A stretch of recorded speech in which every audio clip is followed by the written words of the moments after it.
Hey everyone, thanks for watching my little recap here. Just got back from Lake Chautauqua 2017 FLW College event. Uh, it was a pretty interesting tournament for me and Hallie. We were both 78 of 84 first off. We ended up with 4 fish for 7 pounds and 2 ounces, uh, which I ended up being really pleased with because between 2 practice days of around 11 hours each, we only had one keeper to show for it. For some reason, we just couldn't get anything going in practice.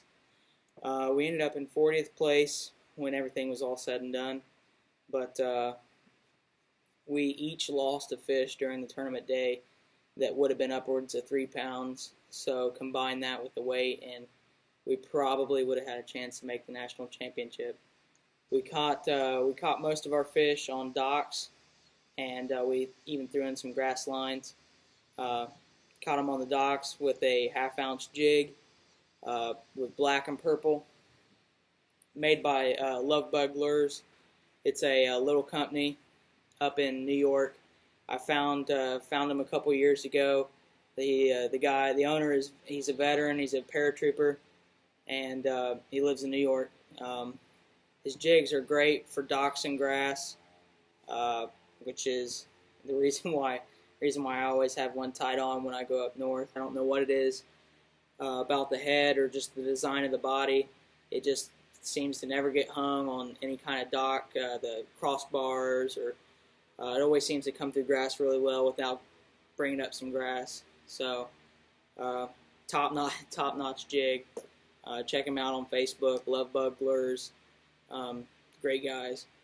So the Humminbird Solix, the switch fire sonar was real key in finding the grass lines, and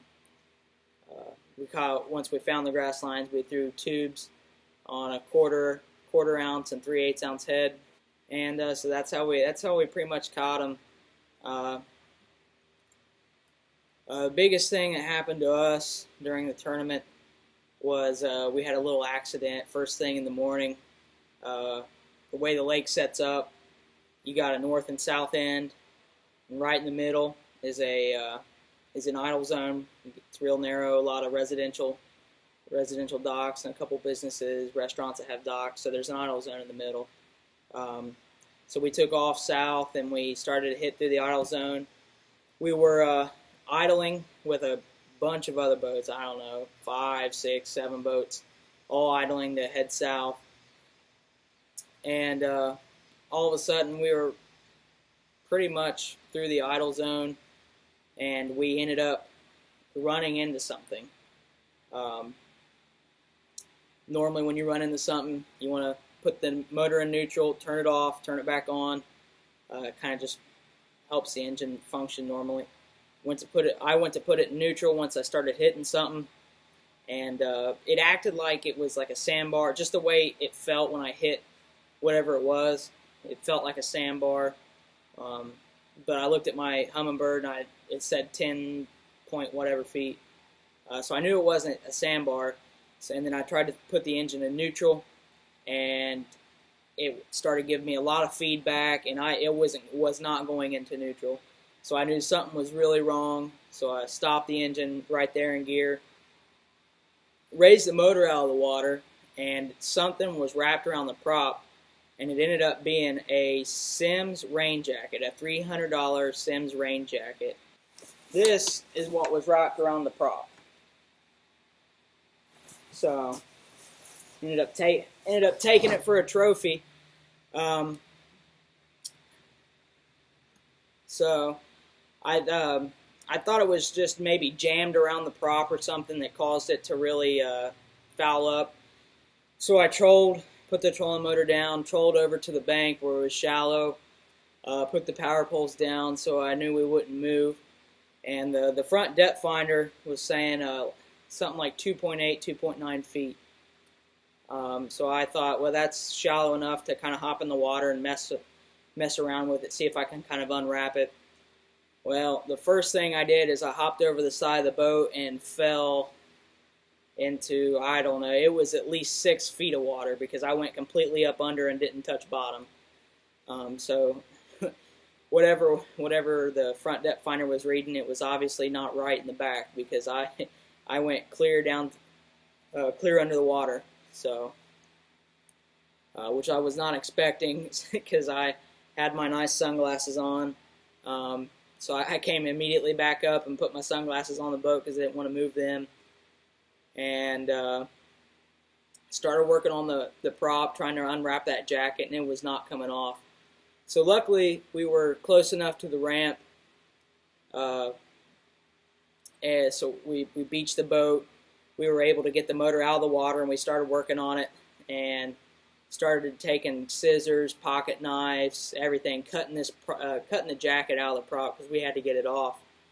And we finally were able to get enough of it cut out of the prop, and we started working it loose, and it finally came out, and we were back on the water and headed south about an hour later. It took us about an hour from the time that we hit the jacket to the time that we started the engine back up and rolling south. It was right around an hour. So I'd like to say that was a factor in our day, and who knows, if we wouldn't have hit that, we might have had that 5th or 6th fish that really just helped us qualify for the national championship.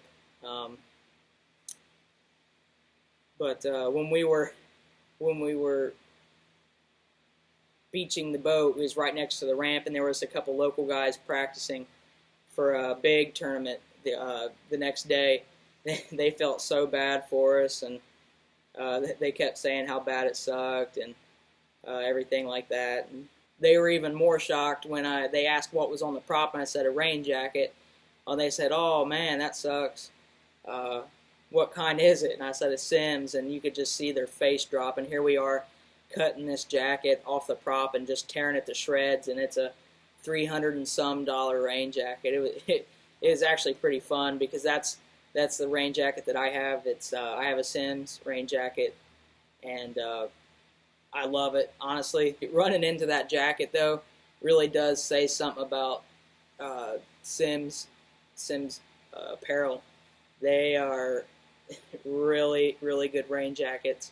Like I said, I have one, and when we fished the Bassmaster College Regional down in Cherokee Lake in Tennessee, the second morning of the tournament, there was a rainstorm that moved in, and I had my rain suit on, and we were launching the boat and everything, and that rainstorm hit, and I ended up, instead of getting out of the boat and taking shelter with everyone else, I just stayed in the boat, put my just my hood over my head, and I sat down and took a nap in the seat so my seat wouldn't get wet. And I woke up about an hour later, right before the start of the tournament, and it was completely dry. I mean, it's the Sims rain jacket is something else. Running over a Sims jacket with a big prop off a Yamaha, and it not tearing and actually fouling the Yamaha up, it really is a testament to the quality of Sims' material. It really makes me feel good that I have a Sims rain suit. But also, I mean, it is a big eye-opener with safety. Me and Hallie were really lucky that we ended up running into that inside the idle zone. If we had been going at full speed, for instance, and hit that and it tied the prop up like it did, there is a very good chance that would have tied the prop up, torqued up the motor, and sent us flying out of the boat. The boat would have done a 180, and we would have been ejected from the boat if we would have been going at the speeds this boat is capable of going. So looking back, it was very, very fortunate for us to hit it in the idle zone. So it's just a reminder to all of you guys out there, especially the younger guys and the college guys. Always wear your life jacket. Always wear your kill switch, because you never know when it'll happen to you, and eventually it will. So just a reminder always to do that, because you know at the end of the day you want to walk off the boat ramp. You don't want to be carried out, so or fished out, maybe, who knows. But we were still able to lose, roughly an hour of our day, and we still put fish in the boat. And we even lost 2 fish that could have put us in the national championship. And we still finished in 40th place. So I mean, I'll take it. I was talking to a couple guys, and I was just saying I can't even be mad with the way the last few days went for us and the way the tournament started. I would flat take 4 fish for 7 pounds and 2 ounces. So I'm gonna put I'm gonna switch you guys over to the weigh-in here. It's pretty funny. Kevin Hunt, the MC for the FLW College. We talked to him as soon as it happened to let him know what we were doing, and just in case anyone was asking questions. So he kind of had some fun with it when we were weighing in. So I'm going to switch you guys over to that now. Thanks for watching. Hey, come on up here, guys. Got an interesting story here. Anybody in college today that went out on the lake, did any of you guys lose a black Sims jacket that flew out of your boat? Anybody? Did anybody lose a black Sims jacket that flew out of your boat? If you want it, it's in shredded pieces. Jeremy and Hallie, right? They run over it. Yeah, it's just shredded. If you want it, you just come see these guys. I'm sorry, Jeremy. You just come see these guys and they'll give it to you, no problem. That thing's shredded to pieces. Oh yeah, it's pretty torn up. But I mean, we lost about an hour of our morning, first thing in the morning, so that really. Now, was this on your way? Literally, you hadn't even made a stop yet? Yeah, right there in the idle zone. We were actually lucky we ran into it at the idle zone. So you weren't going at full speed? No. I'm glad of that too, because I was telling your dad I had a friend that did that with a rope and he turned to 180. So I'm glad you guys actually, that happened there, because it could have been a bad deal. Yeah, we were really lucky. No doubt. All right, here we go. Let's weigh your fish in. 4 fish for Hallie and Jeremy. Going to weigh in at 7 pounds and 2 ounces, 7.2. Where's the 5th one at, Hallie? I don't know. We lost two today, so that kind of sucked. But we lost that hour this morning too, so I wish we would have had it. That makes a difference, guys. We're certainly glad you're safe. Give these guys a round of applause. And if you lost that Sims black jacket, just let us know. It is in shreds. That's